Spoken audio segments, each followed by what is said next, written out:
Morning students, हम unit number 4 carboxylic अम्ल के बारे में जानकारी प्राप्त कर रहे थे। कार्बोक्सिलिक अम्लों के हमने IUPAC नामकरण देखे। उसके बाद हमने इनकी संरचना और बंधन को देखा और पाया कि कार्बोक्सिलिक समूह के अंदर कार्बोनिल और हाइड्रोक्सिल समूह जुड़े होते हैं। ये समूह होता है कार्बोनिल और ये होता है हाइड्रोक्सिल। दोनों समूह एक दूसरे की क्रियाशीलता को प्रभावित करते हैं। कार्बोनिल समूह की वजह से यह नाभिक स्नेही यौगात्मक क्रिया देता है, क्योंकि कार्बोनिल समूह के अंदर कार्बन आंशिक ऋणावेशित होता है और ऑक्सीजन आंशिक ऋणावेशित होता है, और इस वजह से ये क्या देगा, नाभिक स्नेही यौगात्मक क्रिया देगा। ऑक्सीजन की अधिकता होती है, कार्बन की कम होती है, जिससे क्या आ जाएगी, बंध में ध्रुवता आ जाती है और ये कार्बोनिल कार्बन इलेक्ट्रॉन स्नेही की तरह व्यवहार करता है और इस पे नाभिक स्नेही का योग होता है। देखिए, ये दोनों समूह एक दूसरे की क्रियाशीलता को प्रभावित करते हैं। कैसे? देखो कि जैसे ही ये कार्बोनिल समूह के अंदर इलेक्ट्रॉन यहां से आ जाएंगे,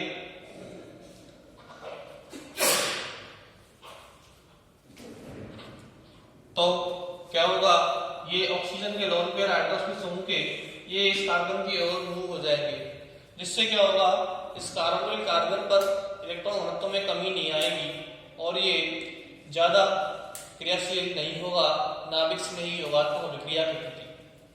तो कार्बोक्सिलिक समूह के अंदर कार्बोनिल समूह के कार्बोनिल कार्बन पर ऑक्सीजन हाइड्रोक्सिल समूह के ऑक्सीजन परमाणु के लोन पेयर मूव हो जाते हैं, शिफ्ट हो जाते हैं, जिससे कार्बोनिल कार्बन पर इलेक्ट्रॉनों की कमी नहीं हो पाती और वो नाभिक स्नेही यौगात्मक के प्रति कम क्रियाशील होता है। ठीक है?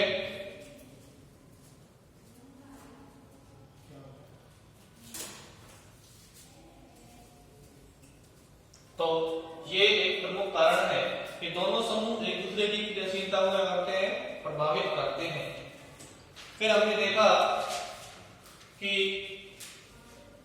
कार्बोक्सिलिक समूह प्रोटॉन त्याग करके क्या बनाते हैं, ये हमारा कार्बोक्सिलिक समूह है। ये जल में प्रोटॉन त्याग देंगे और क्या बना देते हैं, कार्बोक्सिलेट आयन बना देते हैं। ठीक है? और ये कार्बोक्सिलेट आयन जो होता है वो इस कार्बोक्सिलिक अम्ल से ज्यादा स्थायी होता है। इसकी जो अणुवादी संरचनाएं होती हैं वो ज्यादा स्थायी होती है कार्बोक्सिलिक अम्ल की तुलना में। तो कार्बोक्सिलिक अम्ल में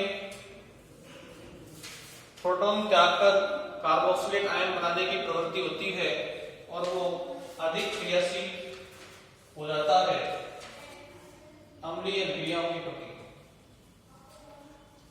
ठीक है? तो संरचना और बंधन हमारा टॉपिक चल रहा था। उसके अंदर हमने ये बताया कि कार्बोक्सिलिक समूह के अंदर दो क्रियात्मक समूह होते हैं, कार्बोनिल और हाइड्रोक्सिल। ये दोनों समूह एक दूसरे की क्रियाशीलता को प्रभावित करते हैं। कार्बोनिल समूह का मुख्य गुण है नाभिक स्नेही यौगात्मक अभिक्रियाएं देना, परंतु कार्बोक्सिलिक समूह में कार्बोनिल समूह से एक OH समूह जुड़ा रहता है, जिससे ऑक्सीजन बंध के इलेक्ट्रॉन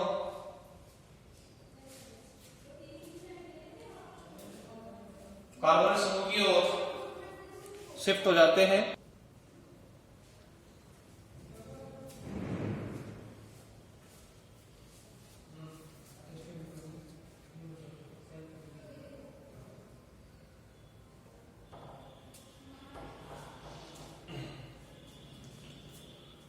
अब देखिए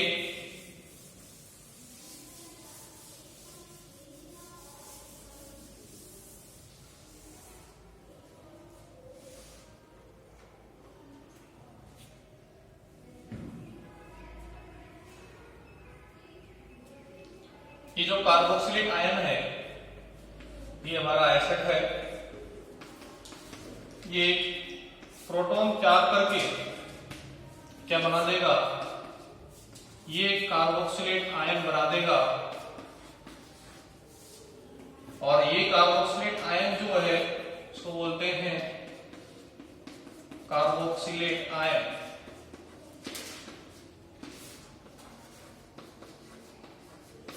ठीक है।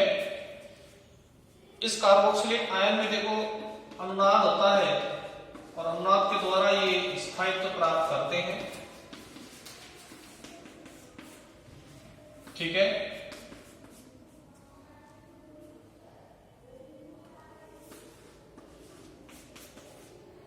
तो ये दो क्या मिलती हैं, अनुनादी संरचनाएं मिलती हैं कार्बोक्सिलेट आयन की। ठीक है। तो आप यहां देखिए कार्बोक्सिलिक अम्लों के अणुओं की तुलना में, कार्बोक्सिलिक अम्लों के अणुओं की तुलना में कार्बोक्सिलेट आयन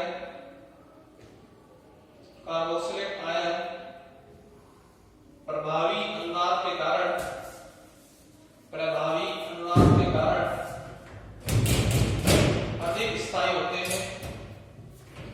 अधिक स्थायी होते हैं,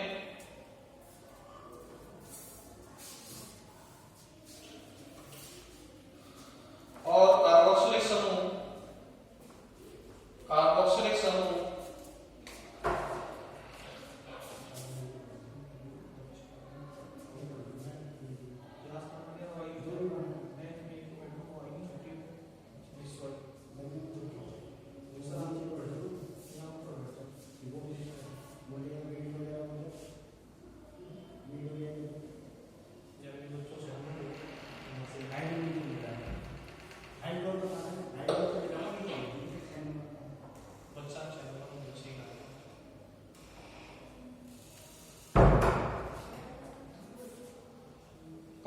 समूह आयनित होकर कार्बोक्सिलेट आयन के रूप में आ जाते हैं।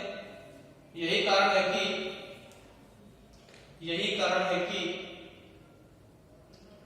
कार्बोनिल यौगिकों में सबसे अधिक अम्लीय प्रकृति कार्बोक्सिलिक समूह की होती है।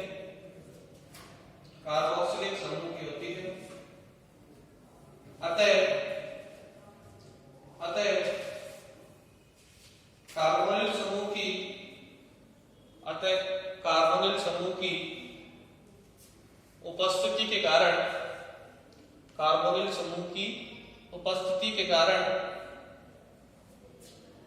हाइड्रोक्सिल समूह की क्रियाशीलता बढ़ जाती है। हाइड्रोक्सिल समूह की क्रियाशीलता बढ़ जाती है। ठीक है। क्या हो जाएगा, इनकी क्रियाशीलता में क्या हो जाएगी, वृद्धि हो जाएगी। अब देखिए हम देखेंगे कार्बोक्सिलिक अम्लों के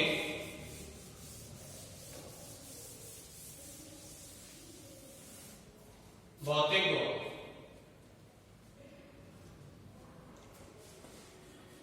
क्या देखेंगे, इनके भौतिक गुण। देखिए सबसे पहले कार्बन 1 से लेकर कार्बन 9 तक के अम्ल जो होंगे वो द्रव होंगे।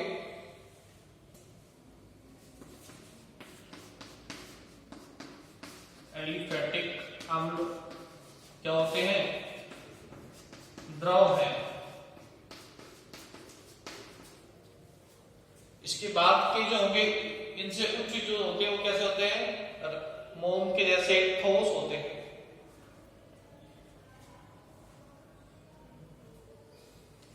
इनसे ऊपर के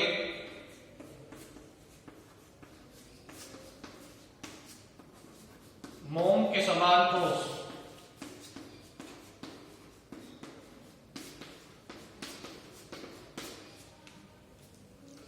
ठीक है। तो C1 से लेके C9 तक के कैसे होंगे? एलिफेटिक द्रव, और उससे ऊपर के होंगे ठोस।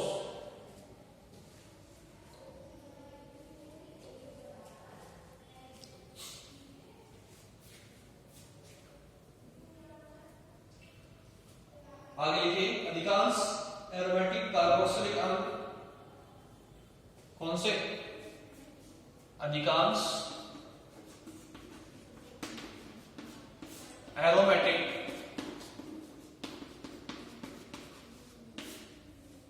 कार्बोक्सिलिक अम्ल कैसे होते हैं? ठोस पदार्थ।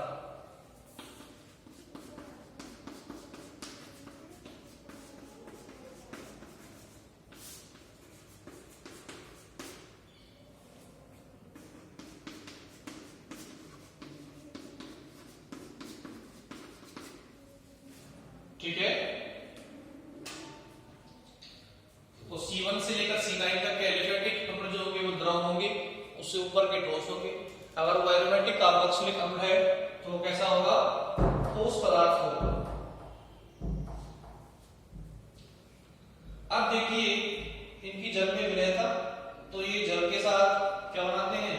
हाइड्रोजन बॉन्डिंग बना लेते हैं, और क्या होंगे? ये जल में विलय होते हैं।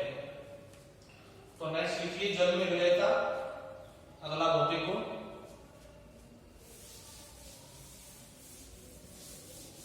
अगला गुण है जल में विलयता।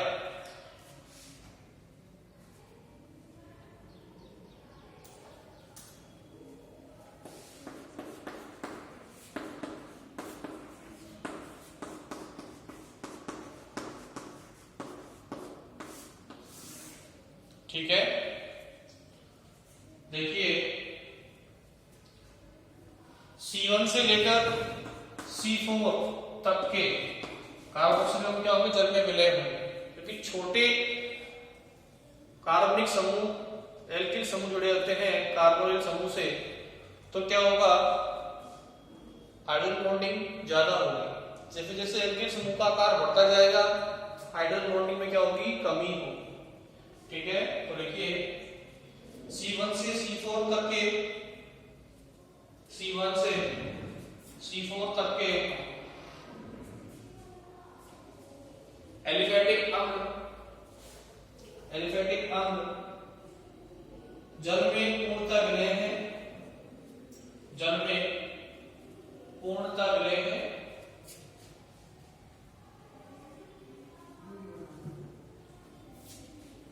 परंतु इसके बाद एल्किल समूह का आकार बढ़ने के कारण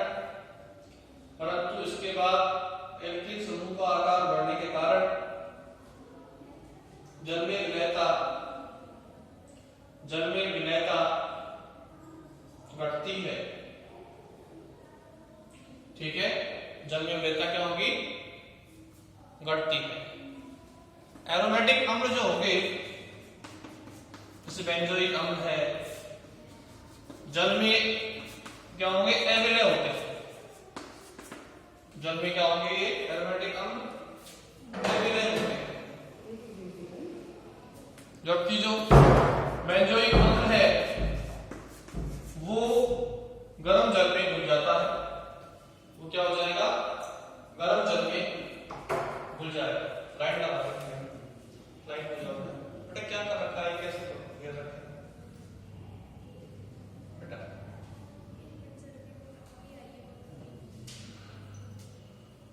कोई बात नहीं, रूम में चले जाएगी, रूम में कर लेंगे। तो पड़े गुस्सा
अब देखिए नेक्स्ट है इनका क्वथनांक एवं गलनांक।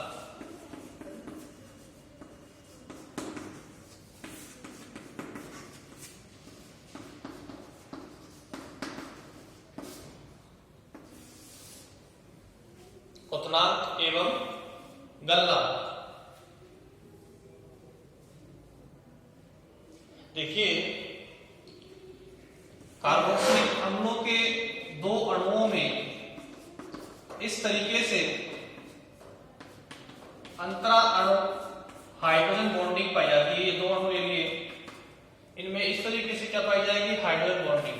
ये क्या बनाते हैं, द्विलक, डाइमर।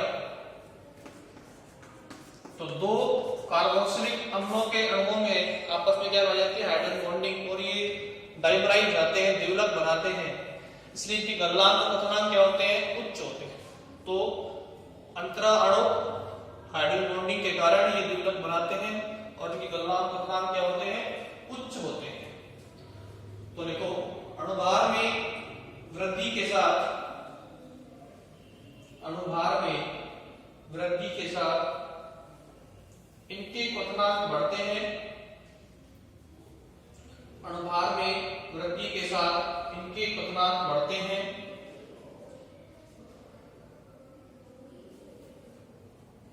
क्योंकि ये अंतरा अणु, क्योंकि ये अंतरा अणु हाइड्रोजन बंध द्वारा, अंतरा अणु दो अणुओं के बीच में अंतरा अणु हाइड्रोजन बंध द्वारा द्विलक बना लेते हैं, द्विलक बना लेते हैं। ठीक है, क्या बना लेंगे, द्विलक।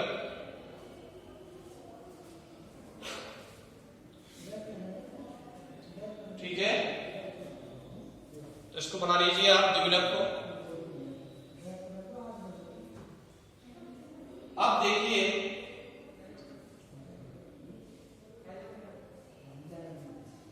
अगर कार्बोक्सिलिक अम्ल में सम संख्या में क्या है, कार्बन परमाणु है, तो इनमें क्या होगा, जो हमारा सिरे वाले एल्किल समूह और दूसरे सिरे पर कौन होगा, कार्बोक्सिलिक समूह, दोनों एक दूसरे से क्या होंगे, विपरीत दिशा में होंगे। इससे क्या होगा, इनके मध्य प्रबल अंतराणिक आकर्षण बल होगा और इनके क्वथनांक और गलनांक उच्च होंगे।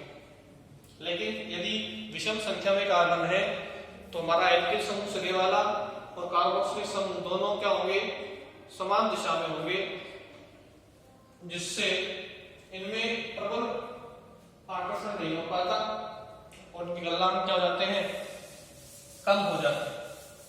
इधर देखिए जैसे हमने बताया एक सम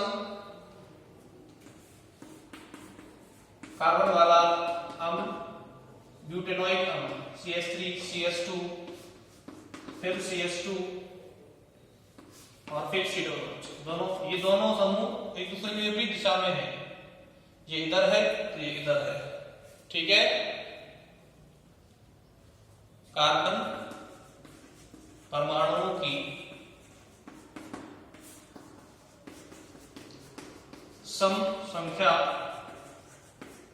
युक्त अम्ल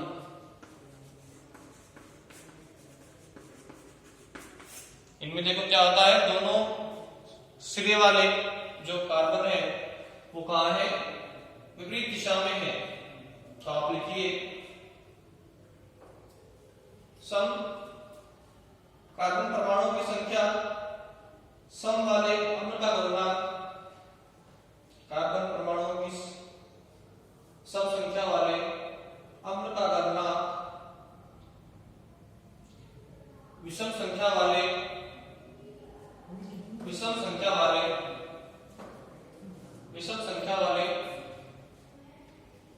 अम्लों से विषम संख्या वाले अम्लों से अधिक होता है, विषम संख्या वाले अम्लों से अधिक होता है, क्योंकि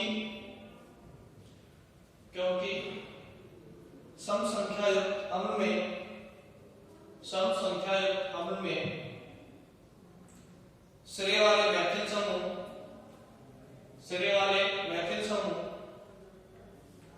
एवं कार्बोक्सिलिक समूह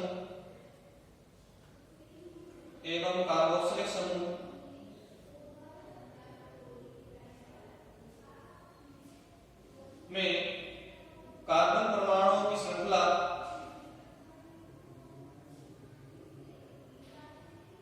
एक दूसरे के विपरीत दिशा में होती है, जिससे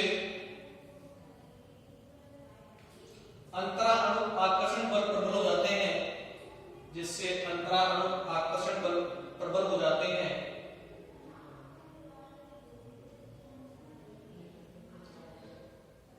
और गलनांक अपनांक में वृद्धि होती है,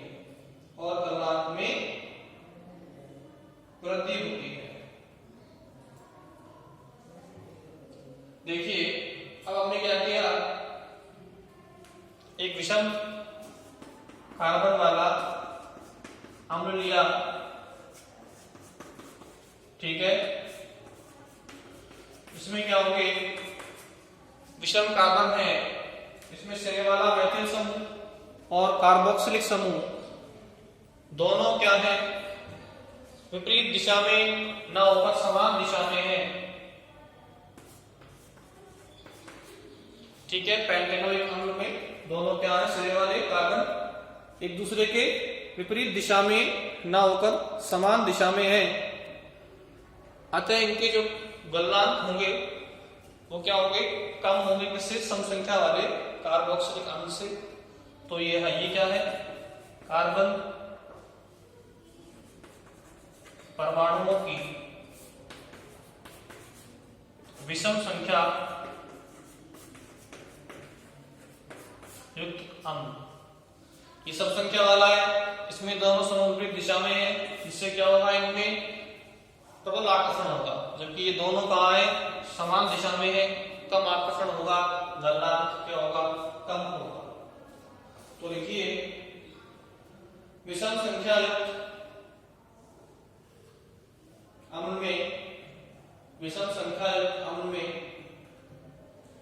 मैथिल एवं कार्बोक्सिलिक समूह एक दिशा में होते हैं,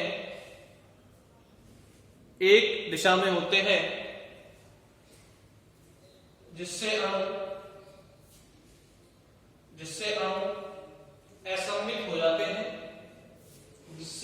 असममित हो जाते हैं, और गलनांक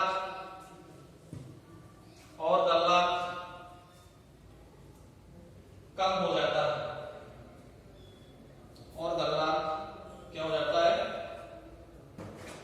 जाता है, ठीक है। इसे बना लीजिए दोनों स्ट्रक्चर्स को आप, एक तो है 4 कार्बन का ब्यूटेनोइक अम्ल, एक है 5 कार्बन का पेंटेनोइक अम्ल। टाइम कैसे लगाया जाता है, हो गया 5 मिनट।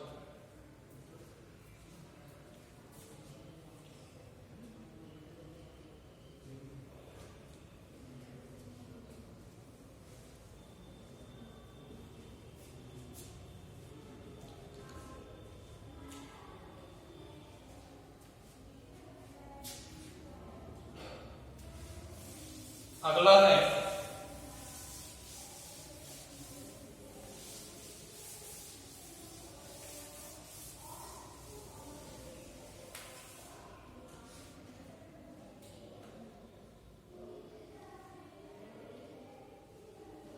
अगला टॉपिक है कार्बोक्सिलिक अम्लों की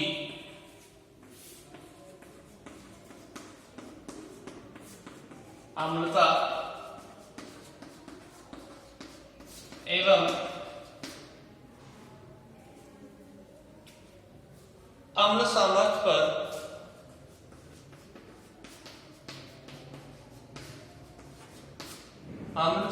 पर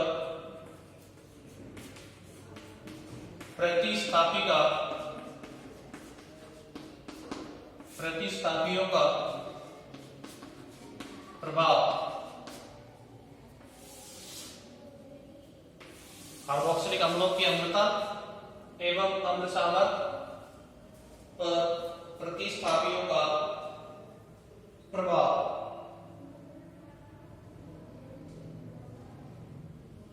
देखिए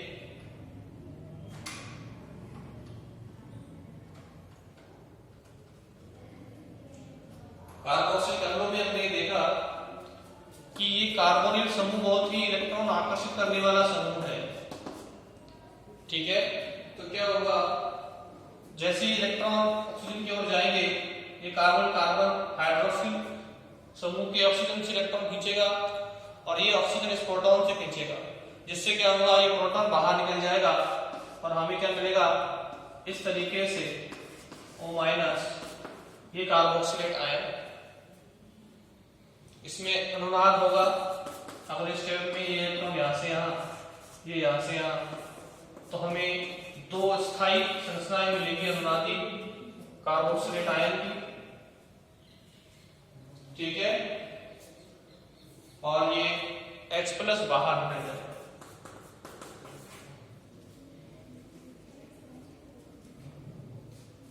ठीक है, तो देखिए इसे ड्रॉ कीजिए आप, यहां पे लाइन लिखिए, कार्बोक्सिलिक समूह एक अम्लीय समूह की भांति व्यवहार करता है, अम्लीय समूह की भांति व्यवहार करता है। कार्बोनिल ऑक्सीजन की सुरेश, कार्बोनिल ऑक्सीजन की इलेक्ट्रॉन आकर्षित करने की प्रवृत्ति से, इलेक्ट्रॉन आकर्षित करने की प्रवृत्ति से कार्बोनिल कार्बन इलेक्ट्रॉन न्यून हो जाता है, इलेक्ट्रॉन न्यून हो जाता है और वह हाइड्रोक्सिल ऑक्सीजन से, और वह हाइड्रोक्सिल ऑक्सीजन से इलेक्ट्रॉनों को आकर्षित करता है, इलेक्ट्रॉनों को आकर्षित करता है तथा